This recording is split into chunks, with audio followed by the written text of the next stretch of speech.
அஸ்ஸலாமு welcome to dream garden. வாங்க நாம் இன்றைக்கி மாடி தோட்டத்தில் கொஞ்சமாக விதைகள் இருக்குது. அந்த விதையை எல்லாத்தையும் போட்டுடலாம். பாருங்கள், நான் கொஞ்சம் விதை வச்சுருக்கேன். இது எல்லாத்தையும் இந்த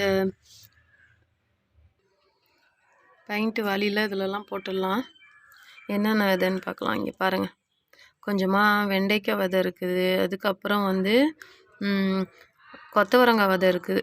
அந்த கொத்தவரங்காய் மட்டும் ஒரு ஷிஃப்ட்டு நான் ஏற்கனவே போட்டு விட்டேன். ஆனால் அது முளைக்கவே இல்லை, ஒன்று கூட முளைக்கல. அதனால் இப்போ புதுசாக போடலான்ட்டு இருக்கேன். பாருங்கள். அதுக்கப்புறம் பீர்க்கங்காய் போலாம் இருக்குது. இது எல்லாத்தையும் போட்டுடலாம். ஆல்ரெடி மண்ணை நல்லா கிளறி, இது ஏற்கனவே செடி இருந்தது தான்.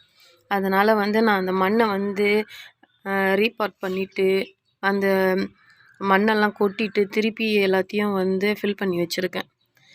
கொஞ்சமாக தண்ணி ஊற்றி எல்லாத்தையும் ரெடி பண்ணி வச்சுருக்கேன். ஆல்ரெடி நான் ஹோல்லாம் போட்டு வச்சுருக்கேன். இதை இப்போ நம்ம விதை போடுறது தான் பாக்கி. இப்போ எப்படி போடுறதுன்னு பார்க்கலாம். வெண்டைக்காயெல்லாம் போட்டது ஏற்கனவே காய்ச்சி முடிஞ்சிடுச்சு. எல்லாத்தையும் எடுத்து போட்டுட்டு இப்போ புதுசாக போடுறேன். இங்கே பாருங்கள். இப்போ எல்லாத்துலேயும் சும்மா ஒன்று போடுவோம். ஏன்னா நான் இப்போ இந்த விதை போட்டு அதை நான் வேறு இடத்துல பிடுங்கி வைக்க போகிறது கிடையாது. இதுலேயே அப்படியே வளர்கிற மாதிரி வைக்க போகிறேன். அதனால் எனக்கு நர்சரி ட்ரேயில் போட்டு பிடுங்கி வைக்கிறது எனக்கு செட் ஆக மாட்டேங்குது அவ்வளோவா. அதுக்குள்ளே அது காஞ்சி போயிடுது. அதனால் நான் இப்போ இந்த தடவை இப்படியே போட்டுடலான்ட்டு இருக்கேன். பாருங்கள், சும்மா 3 விதை தான் போடுறேன். இங்கே ஒன்று, இப்படி ஒன்று, இப்படி ஒன்று, அவ்வளோதான். இது வெண்டி விதை. அதுக்கப்புறம் இதில் கொஞ்சமாக கொத்தவரங்காய் போடலான்ட்டு இருக்கேன். எப்போதுமே நம்ம விதையை நல்லா ஆழமாகவும் போடக்கூடாது, அதே சமயத்தில் மேலாகவும் வைக்கக்கூடாது. விதை போடும்போது நம்ம இந்த விதை இருக்குது பாருங்கள், இந்த விதையோட இன்னொரு மடங்கு அதில் இந்த தொலை போட்டுக்கணும். இப்படி போட்டுக்கணும்.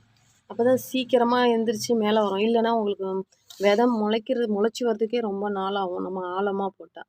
அதே சமயத்தில் நம்ம மேலாகமாக போட்டோன்னு வச்சுக்கோங்களேன் விதையை, அது நம்ம தண்ணி ஊற்றுறப்ப அது மேலே வந்துடும்.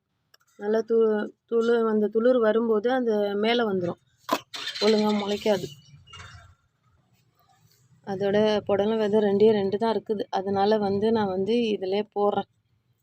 இன்னொன்று கீழே போடலான்னு பார்த்தேன். கீழே அந்த ஃப்ரிட்ஜ் பாக்ஸில் கொல்லையில் போடலான்னு பார்த்தேன்.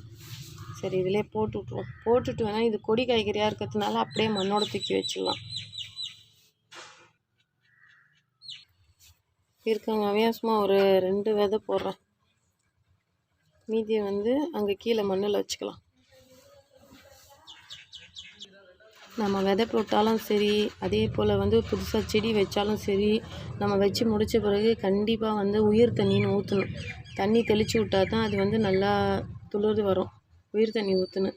அதுக்கப்புறம் இதை விதையை போட்டு விட்டு ஒரு நனல் பாங்கான இடத்துல இந்த இந்த பாட்டெல்லாம் வச்சுடுவோம். அவ்வளோதாங்க. இப்போதைக்கு இவ்வளோ விதை போட்டு முடிச்சாச்சு. இதுக்கப்புறம் மிச்சம் உள்ள விதையை அப்புறமா போட்டுக்கலாம்.